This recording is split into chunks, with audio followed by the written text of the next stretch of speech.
अस्सलामुअलैकुम, कैसे हैं जी आप सब लोग। शादियों का सीज़न आ रहा है। आप लोगों की फैमिली में भी किसी न किसी की शादी ज़रूर होगी, चाहे आपके घर में हो, इन लॉज में हो या रिलेटिव्स में, कहीं ना कहीं होगी। और शादी की तैयारी हो और बाज़ार ना जाए, ऐसा नहीं हो सकता। और आपकी बहन बाज़ार जाए और आपके लिए शॉपिंग का व्लॉग ना बनाए, आपको लेटेस्ट चीज़ें ना दिखाए, ऐसा तो हो ही नहीं सकता। तो आज के व्लॉग में मैंने आप लोगों के साथ अपनी शॉपिंग शेयर करनी है और ये भी बताऊंगी कि दुल्हन के लिए क्या क्या कुछ लिया।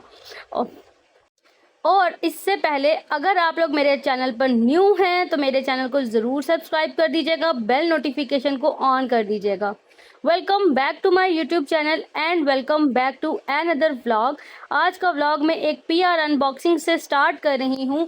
यहाँ पे जी मुझे एक पार्सल रिसीव हुआ था। टिकटॉक अकाउंट है इनका, रेजन ड्रीम स्टूडियो के नाम से। मैं डिस्क्रिप्शन में लिंक ऐड कर दूंगी, तो आप लोगों ने इनको ज़रूर फॉलो करना है। ये हैंडमेड रेजन की एसेसरीज बनाती हैं और ये इन्होंने मुझे पीआर भेजा है, जिसमें एक बहुत ही खूबसूरत सा गिफ्ट बॉक्स है, जो आप लोग देख सकते हैं कि ये कितना प्रिटी है। और इसकी कैपेसिटी की अगर मैं बात करूँ तो अच्छी खासी कैपेसिटी। अगर आपके घर में कोई भी रिलेटिव्स आते हैं, गेस्ट आते हैं, तो आप इसमें ड्राई फ्रूट सर्व कर सकते हैं, आप इसमें मिंट चटनी या रायता सर्व कर सकते हैं। उसके अलावा ये हैं जी बहुत ही प्रिटी से इश्क वाले इयरिंग्स, जो कि बहुत ही प्यारे हैं। आप लोग इनसे ऑर्डर कर सकते हैं, किसी भी कलर्स में इनसे कस्टमाइज़ करवा सकते हैं। फेसबुक और इंस्टाग्राम पर भी इनका पेज है। तो अगर तो मेरी ये वीडियो आप देख रही हैं सुंदर, तो आप इंस्टाग्राम का लिंक और उसका फेसबुक का लिंक कमेंट सेक्शन में ऑन कर दें। तो चलें जी, आज जो था जब हम बाज़ार जा रहे थे तो मौसम जो था वो बहुत ही अच्छा था। जैसे ही हम घर से निकले तो कुछ नहीं था, थोड़ा सा आगे आए तो मौसम ने कहा कि जी आपके शॉपिंग को हम चार चांद लगाते हैं, लेकिन ये चार चांद नहीं, बारिश ऐसे मौसम में ज़हमत ही बन जाती है, क्योंकि हर जगह पे पानी पानी हो जाता है और फिर चलना भी मुश्किल हो जाता है। अभी हम बाज़ार पहुँचे ही थे तो बारिश जो है वो स्टार्ट हो चुकी थी और फिर हम लोग मार्केट के अंदर आए। जैसे ही मैं आई हूँ तो यहाँ पे सबसे पहले ना जेंट्स नज़र आ रहे थे, ड्रेसेस। तो हमने सोचा चले दूल्हे के लिए जो है ना सूट देख लेते हैं। एक तो मेरे मियाँ जी दूल्हा है, उनके लिए भी मुझे सूट देखना था और एक मुझे न्यू दूल्हे के लिए सूट लेना था। तो उस सूट देख रहे थे, लेकिन मुझे कुछ समझ में नहीं आई। फिर हम यहाँ पर आगे आ गए। ये है बलावर का भगवानपुरा बाज़ार। यहाँ पे भी ना चीज़ें बहुत इकनॉमिकल मिल जाती हैं आपको, बस ये होता है सर्च करनी पड़ती हैं। ये लाहौर का एक ऐसा बाज़ार है जहाँ पे आपको महंगे से महंगी और सस्ती से सस्ती हर तरह की चीज़ मिल जाती है। इस बाज़ार में हर तरह का कस्टमर होता है, जो कि हर चीज़ आपको मिल जाती है। अगर आप मैक्सीज लेना चाहते हैं, ड्रेसेस काम वाले लेना चाहते हैं, आपको यहाँ से हर चीज़ हर वैरायटी मिल जाती है। तो यहाँ से ये जो स्वेटर्स आप लोग देख रहे हैं, ये स्वेटर्स लेनी थी। इन स्वेटर्स लेने का एक फ़ायदा ये होता है गर्मियों में कि इनकी प्राइजेस थोड़ी सी कम होती हैं। और अगर यही स्वेटर्स हम लोग सर्दियों में लेंगे तो जो 2000-2500 रुपये में हमें मिलता है, वही 5000-6000 रुपये पर चला जाता है। एक ये वाला स्वेटर हम लोगों ने लिया था विदाउट बाजू। उसके बाद जी मैंने लिया था अपना अबाया। अबाया का व्लॉग भी मैं शेयर करूँगी इंशाल्लाह बहुत ज़रूर जल्दी। उसके बाद ये वाली जो स्वेटर आप लोग देख रहे हैं ना, मुझे ये नीचे वाली ली है या ऊपर वाली, हाँ नीचे वाला जो कलर था ना स्वेटर का, वो हम लोगों ने एक बाय किया था और ये दुल्हन के लिए बाय किए थे हम लोगों ने।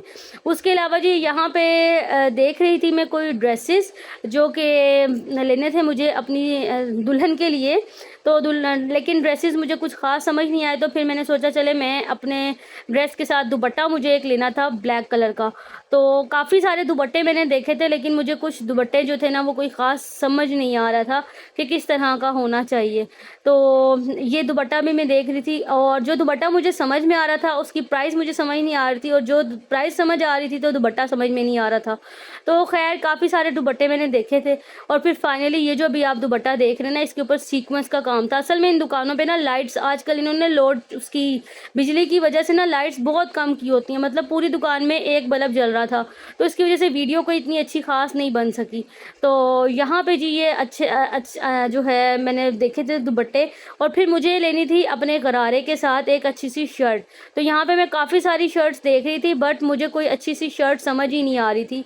जिस तरह की शर्ट मैं चाह रही थी मुझे उस तरह की मिल ही नहीं रही थी, क्योंकि जो चीज़ मैंने इंस्टाग्राम पे देखी थी मैं वो चीज़ ढूंढ रही थी, बट इंस्टाग्राम वाली चीज़ जो है ना वो मिल नहीं रही थी।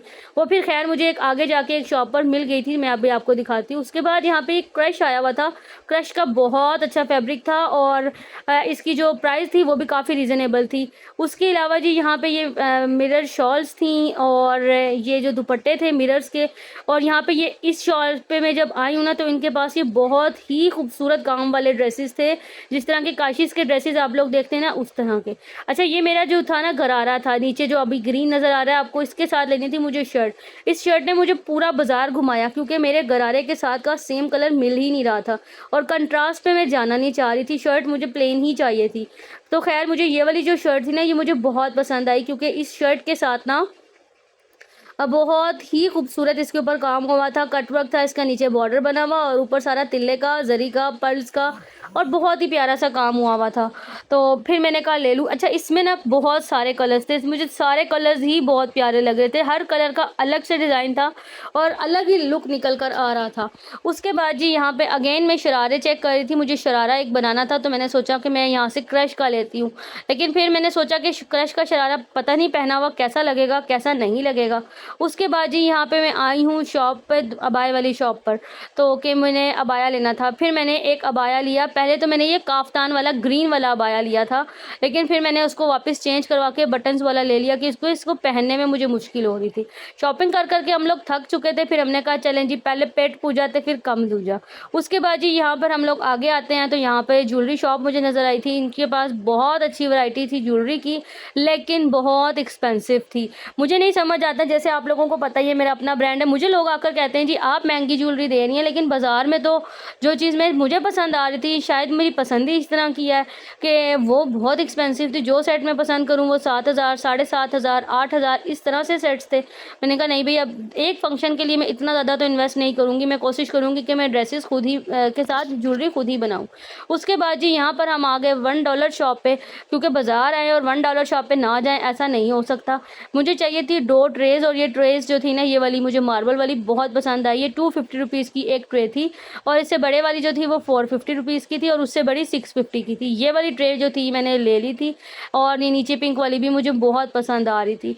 और मज़े की बात ये कि मैं जैसे घर लेके आई हूँ मेरे अपने हाथ से गिरी है और गिर कर टूट गई है। और ये प्लेट्स इतनी कोई हसीन लग रही थी, मेरा दिल कर रहा था मैं सारी ले लूँ, लेकिन क्योंकि हम लोग शादी की शॉपिंग के लिए गए थे तो फिर इन चीज़ों के लिए बजट को निकालना थोड़ा मुश्किल होता है। लेकिन फिर भी मैंने ये 2 ट्रेज़ जो थी वो ली थी और पानी की बॉटल्स ली थी। उसके अलावा जी मैंने कुछ भी नहीं था लिया, क्योंकि पानी की बॉटल्स लेनी थी वो भी ज़रूरी थी, पानी पीने के लिए फ्रिज में रखने के लिए ना, तो यहाँ पे अच्छी बॉटल्स पड़ी हुई थी तो मैंने ले ली थी। उसके बाद ये मैं आइस क्यूब देख रही थी चटनी वगैरह फ्रीज़ करने के लिए, लेकिन मुझे ना सिलिकॉन के चाहिए थे और सिलिकॉन के मुझे नहीं मिले। तो ये कुछ बास्केट्स वगैरह थे, ये भी काफ़ी अच्छी क्वालिटी की थी। मैंने कहा चलें आपके साथ शेयर ही कर देती हूँ, लेकिन मैंने लिया कुछ भी नहीं था यहाँ से। मुझे चाहिए था मसाला बॉक्स जिसके ना ढक्कन कवर हो सके। इस तरह का मसाला बॉक्स मेरे पास है, लेकिन वो ज़रा सा हाथ लगता है ना वो नीचे गिर जाता है, सारे मसाले वेस्ट हो जाते हैं। तो इस वजह से मुझे कुछ दूसरे चाहिए थे लेड वाले, लेकिन वो लेड वाले मुझे मिल ही नहीं रहे थे। खैर ये कॉर्नर स्टैंड मुझे बहुत प्यारा लग रहा था, मेरा दिल चाह रहा था कि मैं लूँ, लेकिन आपको पता है जब शादी की शॉपिंग करनी हो तो फिर बंदा, मैंने पहले भी बताया कि इन सब चीज़ों के लिए बजट मैनेज करना बहुत मुश्किल होता है। ये प्यालियाँ मुझे बहुत प्यारी लगी थी, ये 250 रुपीज़ की एक थी। उसके बाद ये गिलास जो थे वो भी मुझे काफ़ी अच्छे लग रहे थे, अट्रैक्टिव लग रहे थे, लेकिन काफ़ी ज़्यादा महंगे थे। ये 350 का ये एक गिलास दे रहे थे, तो आई थिंक 1850 रुपीज़ या 1900 रुपीज़ में ये सेट बनेगा। उसके बाद जी हमने कहा चलें कुछ मेकअप भी देख लेते हैं, क्योंकि शादी आ रही है, मेकअप तो करना है। पार्लर तो मैं जाती ही नहीं हूँ, शायद हेयर स्टाइलिंग वगैरह के लिए जाऊँ तो जाऊँ, अदरवाइज़ मेकअप तो मैं खुद ही करती हूँ। आप लोग मेरे ट्यूटोरियल्स तो देखते होंगे, जो लोग रेगुलर देखते हैं उनको तो पता है कि मेरे ट्यूटोरियल्स वगैरह भी शेयर कर देती हूँ जब भी मैं शादी वगैरह पे जाती हूँ, आम रूटीन में तो नहीं करती। तो उसके अलावा यहाँ पे मैंने काफ़ी सारी चीज़ें देखी थी, लेकिन ऑनेस्टली स्पीकिंग यहाँ पे मुझे कुछ भी अच्छा नहीं लगा। ये रैशेज़ में मैं देख रही थी, ये सब चीज़ें 250 में थी, और जो आई शेडो पैलेट आप लोग दिखाई थी ना मैंने अभी, वो 850 रुपीज़ में थी, बट मुझे फिर भी समझ नहीं आई। हाँ, नेल्स काफ़ी अच्छे थे और ये रिंग्स भी मुझे बहुत प्यारी लगी थी, लेकिन मेरे साइज़ की नहीं थी, इसलिए मैंने नहीं ली। ये हाईलाइटर पैलेट था, ये था 650 रुपीज़ में, लेकिन मैंने नहीं लिया। मैंने कहा ये डॉलर शॉप पे रखी हुई है, अब पता नहीं अंदर से कैसे निकलेगी, ये ना ऊपर ऊपर हाईलाइटर हो और अंदर से मट्टी निकल आए, क्योंकि अक्सर ऐसा ही होता है कि हाइलाइटर जब हम लोग लेते हैं तो ऊपर से तो हाइलाइटर बड़ा अच्छा होता है, जब ऊपर वाली लेयर खत्म हो जाती है तो अंदर से मट्टी निकल आती है। इसलिए $1 वाली शॉप से मैं मेकअप की चीज़ें लेने के हक में नहीं हूँ। खैर भी जी, थोड़ी सी शॉपिंग थी जो कि आप में से बहुत सारे लोग मुझसे ये पूछ रहे हैं कि जी शादी किसकी है, तो जी मैं आप लोगों को बता दूं, शादी नहीं शादियां हैं। तो इन लॉज में भी हैं और मेरे मेके में भी है। मैं बहुत जल्दी रिवील करूंगी आप लोगों के साथ कि शादी किसकी है। बस जी यहाँ पर जैसे ही हम लोग आए घर तो मेहमान आ गए थे। आपको पता है कि थके आ रहे आओ बाजार से, तो बस जल्दी से बिरयानी बन सकती है। फिर मैंने फटाफट से बिरयानी बनाई और खाना सर्व किया। फिर मेहमान गए, किचन से फारिग हुई, तो फिर मैंने बर्तन शर्तन धोकर आराम किया। मिलते हैं अगले ब्लॉग के साथ। टेक केयर, अल्लाह हाफिज।